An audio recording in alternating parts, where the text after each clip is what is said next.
உங்க கனவு வீட்டை வாங்க போறீங்களா இல்ல கட்ட போறீங்களா? அப்படின்னா ஏமாறாம இருக்க வாட்பேக் சிவில் பப்ளிக் ஆப்பை யூஸ் பண்ணுங்க. சமீபத்துல டிவில நியூஸ் பேப்பர்ல எல்லாம் பாத்திருப்பீங்க, இந்த பில்டர் ஏமாத்திட்டாங்க, இந்த கன்ஸ்ட்ரக்ஷன் கம்பெனி சரியா கன்ஸ்ட்ரக்ட் பண்ணலன்னு. நாம ஒரு ரேட் முடிவு பண்ணா அவங்க வேறொரு ரேட்ல கொண்டு போய் விட்டுடுறாங்க.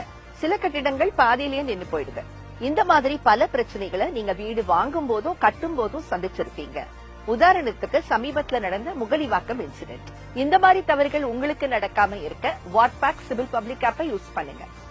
நீங்க ஒரு பில்டராகவோ சிவில் இன்ஜினியராகவோ இந்த வீடியோவை பார்த்துட்டு இருந்தீங்கன்னா வாட்பேக் சிவில் பப்ளிக் ஆப்ல உங்களை இணைச்சுக்கோங்க. உங்க கன்ஸ்ட்ரக்ஷன் ஒர்க் வீடியோவையும் டாக்குமெண்ட்டையும் ரெஜிஸ்டர் பண்ணி வெரிஃபை டிக் வாங்கிக்கோங்க. இந்த ஆப்பில் இணைவதன் மூலமாக உங்க பக்கத்துல இருக்கிற தவறு செய்யும் கன்ஸ்ட்ரக்ஷன் கம்பெனிகளை நீங்களே அடையாளப்படுத்தி காட்டலாம். மக்கள் ஏமாறுவதை தடுக்கலாம். உங்கள் கட்டுமான நிறுவனத்தை டிஜிட்டல் மயமாக்குவதன் மூலமாக நீங்க ஒரு சிறந்த கட்டுமான நிறுவனம்ங்கிறத வெளி உலகத்துக்கு காட்டுங்க.